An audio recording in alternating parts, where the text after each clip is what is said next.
If you just heard about government contracting, or maybe you didn't even know about it until you landed on this amazing video, this video is for you. You may wonder, well, what is government contracting and why would they want to purchase from you? Federal government, state, local, cities, counties, they need things. Lawn service, they need office furniture, they need staffing. Even think of an airport. They have concessions, they have security. Guess who typically provides these various products and services? They're small business owners like this one right here, my Pop and Curls, as well as you. They love utilizing small businesses as well as large businesses to provide the products and services. They can't just go out and start purchasing like we do in our everyday lives. There are different rules and regulations they have to follow. So for instance, with the federal government, it's very simple. In order to become a vendor, you just need a legal business. You can be a sole proprietor.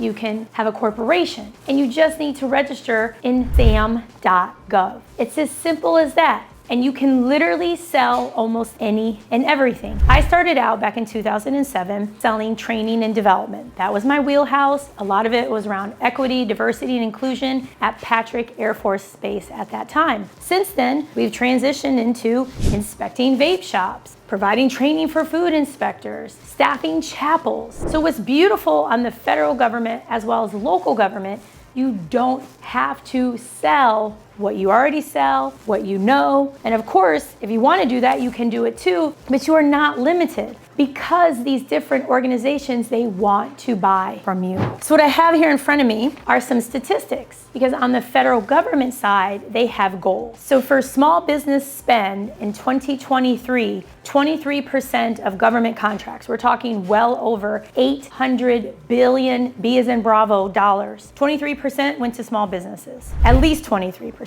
That was the goal. They ended up doing 28%. For small disadvantaged, 8A, different companies like that, the goal was 12%. They did and awarded 12.10%. For woman-owned, the goal was 5%. They awarded 4.9%. For service disabled, the goal was 3%. They awarded 5%. For HubZone, goal was 3%. They awarded 2.78%. The federal government, they need us because there's so many large companies, Lockheed Martin, Amazon, SpaceX, who are getting amazing contracts, and they should, but at the same time, they want to support us small businesses. We are the ones who fuel and grow the economy in the amazing United States. That's what we do. Majority of business owners are small business owners. On the state and local side, you simply sometimes have to register with them, sometimes you don't. Every state, local, county, municipality, they all vary. It's just how it is. That's what makes America great. You know, it's just how it is. When it comes to the federal government,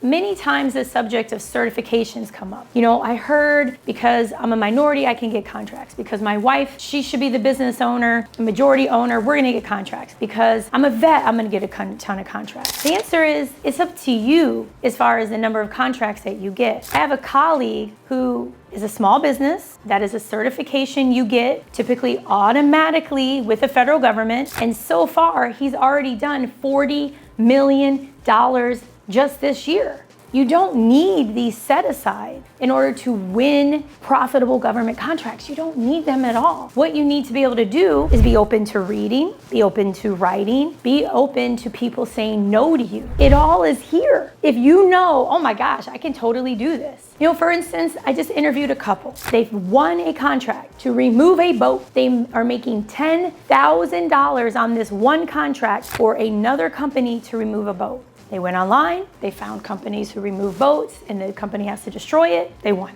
I mean, it's amazing what you can do in this space. You can use government contracting as a side hustle, earn extra money, to leave your full-time job. Whatever it is that you want to do, you can make possible because everything is possible in this space. For those of you who want to know a little more about certifications, there are several. And here's what I want to suggest to you. On the federal side, pretty much you can apply for all of them for free. I recommend that you wait until you have a win or two under your belt before applying. On the state and local side, by all means, we're registered in the great state of Florida, and I am a woman minority business enterprise. I've been in that system since 2008. I highly suggest you do it at the state level video because it's easy and it will help you when you go for your federal level designations, because you cannot swap a state level designation for a federal level designation. You can't do that, but it helps when you apply or you go to bid on all of these things.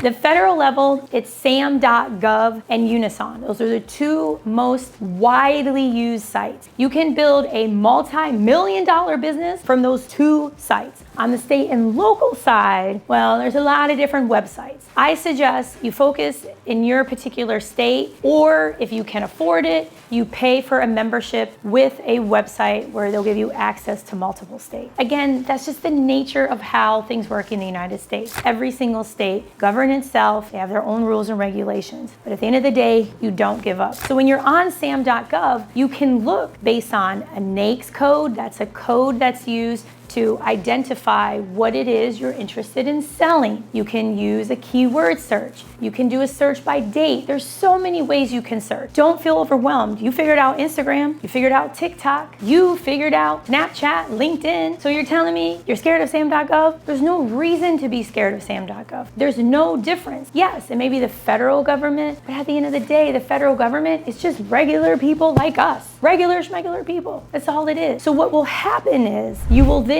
need to read the documents. You can easily upload these in ChatGPT and have it extract some information, so don't worry. Also, you will need to respond to the opportunity with a proposal. And this is what typically kind of scares people, and that's why I'm in the middle of launching a new proposal writing class, so be ready for that, because people freak out. They're like, I don't really know what to do. I'm gonna hire somebody. Hey, I did that. I actually hired an inexpensive proposal writer and an expensive proposal writer. I'm gonna record a video on it. And let me tell you, the inexpensive one gave me a horrible proposal at the end of the day, but it was a good lesson, because it's not about that. You have to understand what you are responding to. What does it take for you to win? What do they really want? What is it going to require of you? If you're bidding on janitorial, do you need to pay the janitorial company every week? If you're bidding on product and you're selling 20,000 pounds of dog food to the Department of State, do you need to front the money? These are questions you need to ask yourself, because so often I get DMs. Hey, Dr. Parks. Hey, Kizzy. Hey, Crizzy. I just won this contract and I don't have any money. I need to give it back. I don't want to sign it. I don't want to keep it. And it breaks my heart, because you work so hard to get into Sam.Gov, to figure out how to bid, to win, and then you're like, no.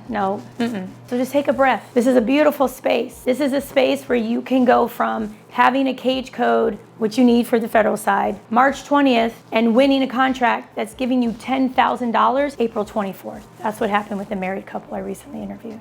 On the federal side, sometimes on the state and local, depending, if you do not win, you have 3 days once they release who won to request what's called a debrief. You do this in writing. If it's an opportunity that's based on cost, often they may say this contract doesn't qualify. So in other words, you were just too expensive. You need to lower your prices and move on. And some have said, well, yeah, Kizzy, but I still want feedback on my proposal. But you're not getting it. It's like when you go to the dollar store. A dollar store is great. I love a dollar store, especially the one in Muskegon, Michigan. At the end of the day, does the dollar store have the same vibe as a Dior? It doesn't. The proposal is kind of irrelevant. They just wanted a good deal. That's it. That's how it works. For opportunities where the debrief does apply, take that information in, apply it, and keep adjusting. You learn, apply, adjust. You learn, apply, adjust. So if they said you need to explain more about the how, future proposals, the how. Let's say they say, yeah, the resumes are great, but we wanted somebody with more experience with this degree. Now you know going forward